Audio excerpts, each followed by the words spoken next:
Alhamdulillahil jabbaril qahhar, wassalatu wassalamu ala nabiyyihil mukhtar wa ala alihi al-athhar wa ashabihi al-abrar wa man tabi'ahum bi ihsanin ila yaumil mahsyar. Allahumma aftah lana qulubana wa alhimna rushdana wahdina siratakal mustaqim.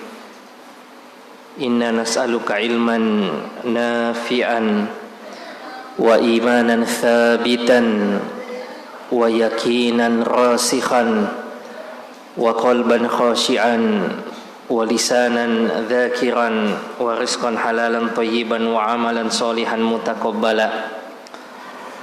Jamaah sekalian rahimakumullah, kembali kita memuji Allah Subhanahu wa taala atas karunia kesehatan dan umur yang masih Allah berikan kepada kita, sehingga pada malam hari ini kita kembali dikumpulkan untuk melanjutkan pelajaran kita tentang kehidupan Rasulullah sallallahu alaihi wasallam, khairu khalqillah, sebaik-baik ciptaan Allah Subhanahu wa taala, qudwatuna jami'an, dan sekaligus menjadi qudwah kita semua. Pada pertemuan sebelumnya kita sudah membahas tentang surat-surat Rasulullah sallallahu alaihi wasallam kepada pemimpin-pemimpin atau raja-raja yang ada di bangsa yang lain.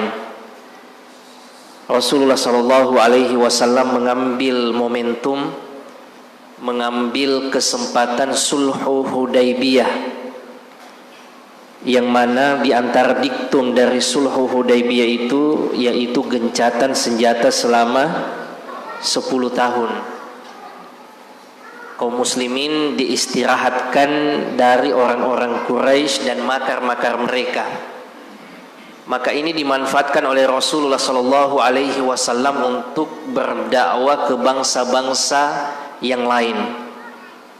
Kemarin kita sudah bahas surat Rasulullah sallallahu alaihi wasallam ke Najasyi, yang kemudian Najasyi pun masuk Islam. Kemudian surat Rasulullah sallallahu alaihi wasallam ke kerajaan Nasrani yang lainnya, yaitu Maukukis yang ada di Mesir Koptik. Dan selanjutnya surat Rasulullah sallallahu alaihi wasallam kepada orang-orang Majusi, ke kerajaan Persia, yang responnya berbeda dengan kerajaan-kerajaan Kristen. Najasyi yang berasal dari negeri Habasya, Afrika, memberikan respon yang baik dengan rajanya yang masuk Islam. Kerajaan Kristen yang ada di Mesir memberikan respon yang baik meskipun tidak masuk Islam, karena ia menyangka bahwa Nabi itu nanti datang dari Syam. Akan tetapi ia tetap memberikan respon yang baik dengan mengirimkan hadiah kepada Rasulullah sallallahu alaihi wasallam bersama dengan hadiah lain, yaitu duldul atau baglah, perkawinan antara kuda dan keledai, ya. Jadinya bigol. Itu dihadiahkan oleh Raja Mesir, Raja Koptik. Beda dengan respon orang-orang Majusi, terutama rajanya yaitu orang Persia. Ia justru menyobek surat Rasulullah sallallahu alaihi wasallam. Kemudian setelah tahu Rasulullah sallallahu alaihi wasallam suratnya dirobek, maka Rasulullah mendoakannya, mazzaqallahu mulkahu, semoga Allah juga merobek-robek kerajaannya. Dan doa Rasulullah sallallahu alaihi wasallam diijabah dengan dikudetanya raja ini, ya, Kisra ini, oleh anaknya sendiri. Ia dibunuh oleh anaknya sendiri. Kemudian yang terakhir pekan lalu kita bahas tentang surat Rasulullah sallallahu alaihi wasallam kepada Kemana? Romawi, kepada Herakl, ya, kaisar Romawi, yang mana bertepatan dengan saat itu Heraklius bermimpi bahwa kerajaannya akan ditaklukkan oleh pemimpin yang bersunat. Yang mereka tahunya itu orang Yahudi yang bersunat. Ya, penasihatnya mengatakan kalau orang Yahudi itu mudah saja, jumlah mereka sedikit dibanding dengan kerajaan Romawi yang merupakan imperium besar.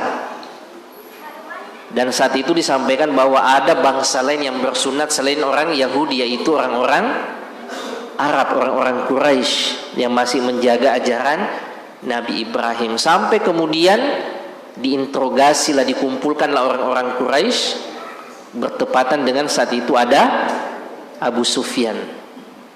Ya, disampaikan kepada Abu Sufyan tentang tanda-tanda bagaimana nasabnya, bagaimana keadaan pengikutnya, dan seterusnya dan seterusnya.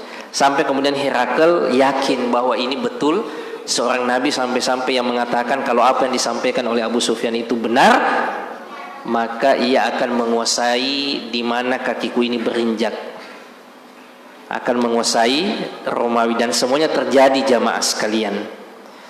Ya. Terus Rasulullah Sallallahu Alaihi Wasallam mengirim surat kepada Raja Bahrain, kepada Sahibul Yamamah, dan yang terakhir, yang ke-8, surat Rasulullah Sallallahu Alaihi Wasallam kepada Raja Oman. Nah, ini juga negeri yang ada di Arab saat itu. Ada yang tahu Oman di mana? Di bagian mana? Apa ibu kotanya Oman? Oman, Oman ya, orang bilangnya Oman, Oman, iya. Apa ibu kotanya? Uni Emirat Arab beda. Uni Emirat Arab itu ya Dubai dan Abu Dhabi. Ibu kotanya namanya Abu Dhabi, tapi kota yang paling padatnya namanya Dubai. Oman itu kan ada kekhasannya itu. Kalau tidak salah 2 tahun lalu ya rajanya meninggal. Ibu kotanya apa? Namanya Muscat. Iya. Saat itu Rasulullah Sallallahu Alaihi Wasallam juga bersurat ke sana, ikhwas sekalian. Ini betul-betul semua dikirimi surat oleh Rasulullah Sallallahu Alaihi Wasallam. Bangsa Koptik yang ada di Mesir, yang saat itu belum jadi orang Arab, kemudian orang-orang Negro yang ada di Afrika, Rasulullah juga kirim surat ke sana. Kemudian orang-orang Persia yang sekarang menjadi bagian dari Iran, sebagian dari wilayah Afghanistan, orang-orang Romawi yang merupakan perwakilan orang-orang Eropa. Nah, ini semua didakwahi oleh Rasulullah Sallallahu Alaihi Wasallam. Jadi lihat bagaimana pergaulan internasionalnya Rasulullah Sallallahu Alaihi Wasallam. Cuma selama ini kan teman-teman Facebook ya sama-sama di orang-orang Goa, orang-orang Makassar. Ya seharusnya link kita juga sudah minimal ke Jawa lah. Ada teman kita di Jawa atau ada teman kita yang didakwahi dari luar. Nah, kita manfaatkan itu media sosial. Di masa Rasulullah belum ada WhatsApp, belum ada email. Bayangkan perjalanan sekian bulan dari Madinah ke Mesir, dari Madinah ke Afrika, Madinah ke Persia, Madinah ke Romawi yang ada di Syam saat itu. Ini Rasulullah Sallallahu Alaihi Wasallam lakukan meskipun kondisi sulit. Nah, kita sekarang ikhwas sekalian kondisi serba mudah. Kalau mau bertukar informasi, mau berdakwah, ada Facebook, ada WhatsApp, apalagi ada Instagram, ada YouTube. Nah, ini semua harusnya dimanfaatkan dengan maksimal. Sampai-sampai ada yang mengatakan sekiranya Rasulullah Sallallahu Alaihi Wasallam hidup di masa kita, Rasul akan manfaatkan semua sarana yang seperti ini, ikhwas sekalian. Di masa yang sederhana saja, orang cuma naik kuda antar surat, Rasulullah Sallallahu Alaihi Wasallam manfaatkan untuk berdakwah ke bangsa-bangsa yang lain.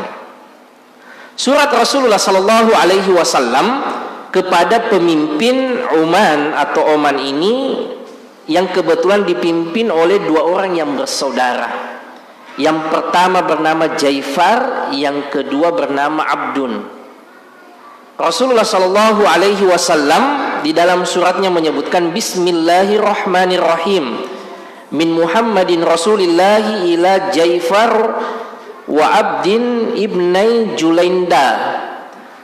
Dari Muhammad Sallallahu Alaihi Wasallam, Bismillahirrahmanirrahim, dengan nama Allah yang Maha Pemurah lagi Maha Penyayang, dari Muhammad Rasulullah kepada Jaifar dan Abdun, yang merupakan dua orang putra Julanda. Ini nama orang tuanya dari dua raja ini. Salamun ala man ittaba'al huda amma ba'd. Ya, keselamatanlah bagi yang mendapatkan petunjuk amma ba'd. Dari surat Rasulullah Sallallahu Alaihi Wasallam ini dan yang sudah kita bahas, yang mana lebih dulu, basmalah atau salam? Ya, basmalah dulu, Bismillahirrahmanirrahim, baru kemudian Assalamualaikum, atau karena mereka bukan orang Islam, belum menjadi seorang Muslim, Salamun ala manittaba'al huda. Fa inni ada'ukuma bidiayatil Islam. Sesungguhnya kata Rasulullah, saya mengajak kalian kepada Islam. Aslima taslama. Masuklah kalian berdua ke dalam Islam, maka kalian berdua akan selamat. Fa inni Rasulullahi ilan nasi kafah. Sesungguhnya saya, kata Rasulullah Sallallahu Alaihi Wasallam, diutus oleh Allah Subhanahu Wa Taala kepada manusia keseluruhannya, semua umat manusia. Dan ini yang membedakan Rasulullah Sallallahu Alaihi Wasallam dengan nabi-nabi sebelumnya atau rasul-rasul sebelum beliau. Kalau rasul-rasul sebelum beliau itu kepada umat-umat tertentu, kepada umat tertentu, umat tertentu saja. Tetapi Rasulullah Sallallahu Alaihi Wasallam, mau yang hitam, mau yang putih, iya, mau yang hidungnya mancung, mau yang hidungnya tidak mancung, iya, semuanya mendapatkan dakwah Rasulullah Sallallahu Alaihi Wasallam. Saya diutus, kata Rasulullah, kepada seluruh umat manusia. Ini diantara keistimewaan Rasulullah Sallallahu Alaihi Wasallam. Ya, diantara juga keistimewaan Rasulullah itu jawami'ul kalim.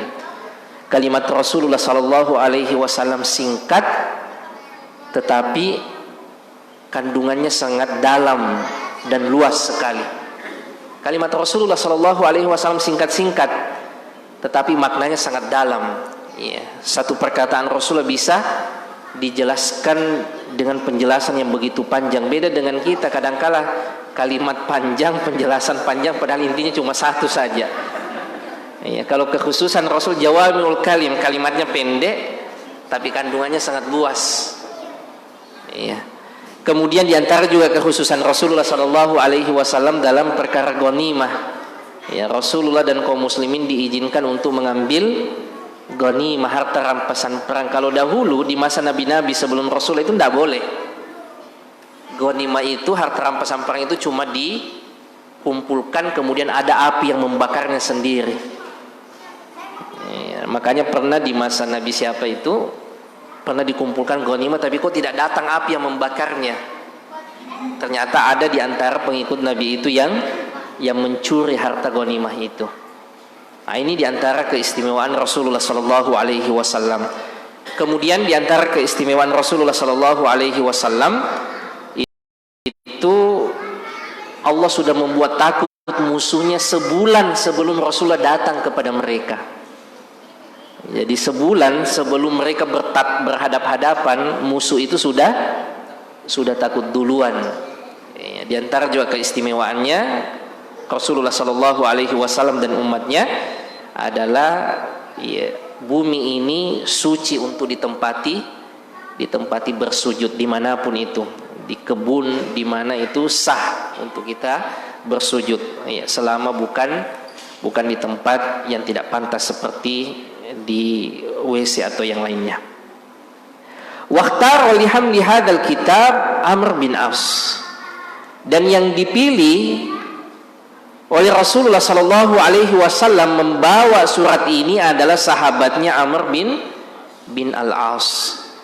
Makanya sebagian ulama mengatakan bahwa surat ini sebenarnya dikirim bukan pada saat setelah perjanjian Hudaybiyah langsung, Akan tetapi setelah peristiwa Fathu Makkah, karena Amr bin As itu masuk Islam menjelang Fathu Makkah. Makanya di antara ulama kita mengatakan bahwa surat Rasulullah Sallallahu Alaihi Wasallam ini dikirim setelah Fathu Makkah. Dan Amr bin As ini, ikhwas sekalian, adalah sahabat Rasulullah Sallallahu Alaihi Wasallam yang sangat cerdas sekali, seorang jago lobi, baik sebelum maupun setelah Islamnya. Masih ingat siapa yang dikirim oleh orang Quraisy untuk melobi Najasyi supaya kaum muslimin yang 102 orang itu dikembalikan? Amr bin As dengan siapa? Kan dua orang ya, Amr bin As dan Abdullah bin Abi Rabi'ah. Ya, Amr bin As saat itu menyampaikan argumentasinya, menyampaikan syubhat-syubhatnya. Ya, syubhatnya yang pertama bahwa agama ini adalah agama yang baru, bukan dari agama kami, mereka keluar dari agama kami, dan mereka juga tidak masuk ke agama kalian. Ibtada'uhu, agama baru yang mereka buat-buat. Tetapi Najasyi karena raja adil, dia harus mendengar dari dua belah pihak. Maka dipanggil juru bicara mereka, yaitu Ja'far. Disampaikan oleh Ja'far, dahulu kami di masa jahiliyah menyembah patung, mengganggu tetangga, yang kuat menindas yang lemah, biasa makan bangkai. Iya. Maka Ja'far mengatakan setelah datangnya Nabi, kami justru dilarang untuk menyembah sesembahan selain Allah Subhanahu wa ta'ala, diperintah untuk berbuat baik kepada tetangga. Yang kuat tidak boleh menzolimi yang lemah, kebalikannya jamaah sekalian. Sampai kemudian Najasyi memerintahkan dua orang ini pulang. Akan tetapi Amr bin As saat itu tidak puas, masih ada syubhatnya. Yang pagi hari keesokan harinya ia masuk lagi ke istana untuk menyampaikan kepada Najasyi yang bernama Ashama bahwa mereka ini berkata lain tentang Isa. Kalau orang-orang Nasrani mengatakannya Tuhan, agama mereka mengatakan Isa itu bukan Tuhan. Maka dipanggil lagi Ja'far, bagaimana pandanganmu tentang Isa? Maka Ja'far mengatakan, tidaklah yang kukatakan kecuali apa yang disampaikan oleh Rasulullah Sallallahu Alaihi Wasallam, bahwa Isa adalah hamba dan utusan Allah Subhanahu wa ta'ala. Al-Qaha yang Allah Subhanahu wa ta'ala tiupkan ke seorang wanita yang suci dan perawan, yaitu Maryam. Ya, jadi yang dipilih saat itu adalah Amr bin Al-As. Qala Amr mengatakan, fa kharajtu hatta intahaitu ila Uman. Saya keluar berjalan bersafar sampai kemudian saya sampai di Oman. Saat sampai di sana, maka saya menebak, saya membaca siapa di antara dua orang yang bersaudara ini yang potensial untuk didakwahi. Nah, ini cerdasnya Amr. Dia tidak langsung sampaikan surat, sampaikan dakwah, dia baca dulu siapa kira-kira yang potensial untuk diajak. Karena memang kadang itu bisa terbaca, oh ini mudah didakwahi yang seperti ini, kalau ini sedikit agak-agak keras.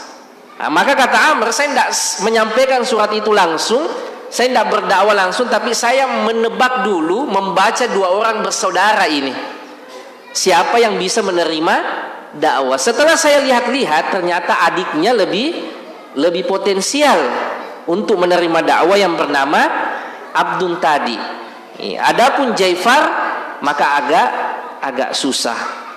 Maka inilah yang didakwahi oleh siapa? Oleh Amr. Langsung disampaikan surat itu, akan tetapi Abdun mengatakan, akhil muqaddam alayya bisin wal mulk. Saudaraku ini lebih berhak dari sisi sin, dari sisi umur, dan dari sisi kekuasaan. Ternyata dia orang baik. Padahal biasanya kalau dalam politik, apalagi monarki itu, ya, jangankan antara adik dan kakak, antara anak dan bapak saja bisa saling bunuh. Bahkan di masa Islam, di masa Abbasiyah, itu Harun ar-Rasyid punya dua anak, itu saling bunuh. Ada namanya Al-Amin. Al-Amin ini keturunan Harun al-Rasyid dari istrinya yang orang Arab. Ada namanya Ma'mun. Ma'mun ini putra Harun al-Rasyid dari orang Persia. Nah, setelah meninggalnya siapa Harun al-Rasyid, itu nanti kepemimpinannya dilanjutkan oleh Al-Amin. Nah, Al-Amin ini dibunuh oleh adiknya sendiri, Al-Ma'mun, yang putra Persia. Dan nantilah setelah ini muncul banyak masalah, fitnah Mu'tazilah, fitnah khalqul Quran, dan yang lainnya, yang sampai Imam Ahmad dipenjara, Imam Ahmad dicambuki. Jadi dalam monarki biasa saja yang seperti itu jamaah sekalian, fitnah kekuasaan. Akan tetapi sang adik ini, Abdun ini ternyata tahu diri. Dia mengatakan sepertinya kakakku yang lebih berhak. Kemudian jamaah sekalian, wa ana usiluka ilaihi hatta yaqra kitabak. Saya akan mengantarmu sendiri sampai ia membaca suratmu. Kakakku itu membaca suratmu. Tsumma qala wa ma tad'u ilaihi. Sebenarnya kalian ini mau mengajak apa? Kata Abdun. Kemudian kata Amr bin As, ad'u ilallahi wahda la syarikalah. Ya, langsung dia sampaikan bahwa kami mengajak kepada tauhid, yaitu mentauhidkan Allah Subhanahu wa taala dan tidak memperserikatkannya dengan sesuatu apapun. Wa takhlau ma ubida min dunih, dan meninggalkan apa-apa yang disembah selainnya. Wa tashhadu anna Muhammadan abduhu wa rasuluh, dan engkau mempersaksikan bahwa Muhammad itu adalah hamba dan utusan Allah Subhanahu wa taala. Amr bin As langsung menyampaikan substansi dakwah Islam itu, yaitu ajaran tauhid. Kemudian kaget siapa Abdun ini, karena Amr bin As ini, ikhwas sekalian, orang yang sangat terkenal, orang diplomat yang pintar melobi. Itu biasanya dikenal oleh bangsa-bangsa yang lain, termasuk Amr ini sudah dikenal oleh dua raja Uman ini. Maka Raja Uman ini mengatakan, yang bernama Abad, ya Amr, innaka ibnu sayyidi qaumika fa kaifa sana'abu. Wahai Amr, engkau ini adalah anak pemimpin kaum, putra orang terpandang. Apa yang dibikin bapakmu sampai engkau menjadi pengikutnya Muhammad, menganut agama yang baru? Fa inna lana fihi qudwah, padahal bapakmu itu adalah qudwah, adalah seorang teladan. Qultu mata walam yu'min bi Muhammad, bapakku sudah meninggal dan ia tidak beriman kepada Muhammad sallallahu alaihi wasallam. Wa wadidtu annahu kana aslama wa saddaqa bihi, tapi saya sangat berharap dulu agar ia masuk Islam dan mempercayai Rasulullah sallallahu alaihi wasallam. Wa qad kuntu ana ala mithli ra'yihi hatta hadanillahu lil Islam. Dan saya juga dulu, kata Amr, seperti itu, menolak Islam sampai kemudian Allah memberikanku hidayah. Qala famata, kapan engkau masuk Islam? Kata siapa? Kata Abdun ini, Raja Uman. Kemudian fasalani aina kanal Islam, di mana saya dulu berislam. Di sini uniknya jamaah sekalian, ternyata Amr bin As mengatakan qultu indan Najasyi. Iya, saya sudah tertarik dengan Islam saat di Najasyi, di dekat Najasyi saat itu. Jadi saat itu jamaah sekalian, saat Amr bin As berhadap-hadapan dengan Ja'far, disitulah kemudian ia sudah jatuh hati dengan Islam. Bagaimana Ja'far mampu menyampaikan argumentasi yang baik tentang Islam, saat Amr bin As dengan kecerdasannya memberikan propaganda bahwa agama baru ini buruk, tetapi Ja'far mampu memberikan argumentasi yang meyakinkan. Ternyata sejak saat itu dia sudah jatuh hati pada Islam. Kemudian dilanjutkan ikhwas sekalian, wa akhbartuhu anna Najasyi qad aslam, dan bahkan saya sampaikan kepada Abdun ini, Raja Uman ini, bahwa Najasyi juga sudah masuk Islam.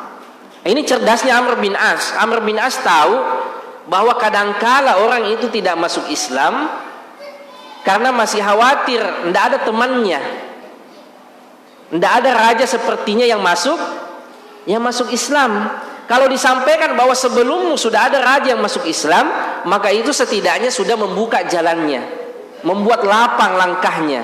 Maka Amr bin As mengatakan bahkan Najasyi sekalipun sudah masuk Islam. Kadang-kala begitu kita kalau berdakwah, ya kalau kita sampaikan alhamdulillah si fulan juga sudah hadir nih pengajian, ya biasanya itu dia juga mau ikut. Ya, maka Amr bin As mengatakan Najasyi juga sudah masuk Islam. Kaget siapa Abdun ini dan mengatakan makadabt. Ya. Tolong jangan berdusta, kata Raja Oman ini. Kemudian ia mengatakan tidak, saya tidak berdusta, saya dilarang oleh agamaku untuk berdusta. Ya. Kemudian Abdun mengatakan ma'ar Herakl ilma bi islamin Najasyi. Bagaimana mungkin Heraklius membiarkan Najasyi itu masuk Islam? Kita sudah bahas ya, jadi kerajaan Romawi ini kerajaan besar, di bawahnya ada kerajaan-kerajaan Kristen termasuk Habasyah, kerajaannya Najasyi ini. Maka Abdun ini mengatakan bagaimana mungkin siapa Najasyi ini masuk Islam tanpa sepengetahuan Heraklius. Maka Amr bin As mengatakan Heraklius juga tahu kalau Najasyi masuk Islam, bahkan Heraklius mau masuk Islam. Tambah kaget Abdun ini, Raja Oman ini. Bagaimana ceritanya dibiarkan masuk Islam oleh Heraklius? Maka Amr bin As mengatakan ya, sebagai kebiasaannya Najasyi itu selalu memberikan haraj, semacam pajak kepada orang-orang Romawi. Akan tetapi setelah Najasyi masuk Islam, maka ia menghentikan membayar pajak kepada orang-orang Romawi. Maka sejak saat itu Heraklius tahu bahwa Najasyi ini masuk Islam. Ya, saudaranya Heraklius yang bernama Yanak mengatakan kepada Heraklius, kenapa engkau membiarkan bawahanmu, kerajaan bawahanmu itu menghentikan membayar pajak? Kemudian kata Heraklius, rajulun raghiba fi din, biarkanlah ia seperti itu, orang yang menginginkan agama baru. Fakhtarahu li nafsi, ia memilih sendiri untuk dirinya agama yang ia sukai. Ma'asnau bi, saya tidak tahu mau bikin apa. Bahkan kata Heraklius kepada saudaranya, ya sekiranya bukan karena khawatir akan kekuasaanku, la sona'tu kama sona', maka saya pun akan masuk Islam seperti Najasyi. Nah, ini bedanya Najasyi dan Heraklius. Kalau Najasyi ia tidak perhatikan kekuasaannya mau hilang atau tidak, yang penting ia masuk Islam. Tetapi Heraklius tidak. Heraklius tahu betul bahwa ini adalah nabi sebagaimana interogasinya, dan bahkan ia sampaikan kepada saudaranya, sekiranya saya tidak khawatir akan terjadi ya, pada kekuasaanku, maka saya akan ikut Najasyi. Akhirnya ia tidak masuk Islam, jamaah sekalian, a'azzakumullah. Ya, maka Abdun ini semakin yakin sampai-sampai ia mengatakan ma ahsana hadzal ladzi yad'u ilai. Sungguh bagus apa yang didakwakan oleh Muhammad itu. Lau kana akhi yutabi'uni alai la rakibna hatta nu'minu bi Muhammadin wa nusaddiqu bih. Ya, sekiranya nanti saudaraku juga setuju, maka kita sama-sama ke Madinah. Sama-sama bersyahadat di depan Muhammad sallallahu alaihi wasallam. Ya, ini pintarnya Amr bin As. Yang paling pertama dia petakan dulu siapa yang potensial untuk berdakwah. Ya, dia yakinkan ini, nanti dia yang yakinkan kakaknya. Ternyata betul ikhwas sekalian, adiknya ini singkat kisahnya mampu meyakinkan kakaknya, akhirnya masuk Islam. Ini karena kecerdasannya Amr bin As, karena mengajak orang itu perlu strategi, mendakwahi orang perlu strategi. Kadang-kala mungkin dijemput, kadang-kala mungkin juga harus ditraktir. Iya. Seperti Amr bin As, dia lihat dulu gimana caranya ini. Dia baca, oh kakaknya ini agak susah, adiknya ini yang mudah. Nah, dia prospek dulu adiknya baik-baik, baru adiknya ini yang meyakinkan kakaknya. Kemudian ikhwas sekalian, kita masuk ke pembahasan yang menyejarah di dalam perjalanan umat kita, yaitu Ghazwatul Khaybar. Ya, orang-orang Yahudi yang ada di Madinah itu ada tiga suku besar, semuanya sudah habis. Bani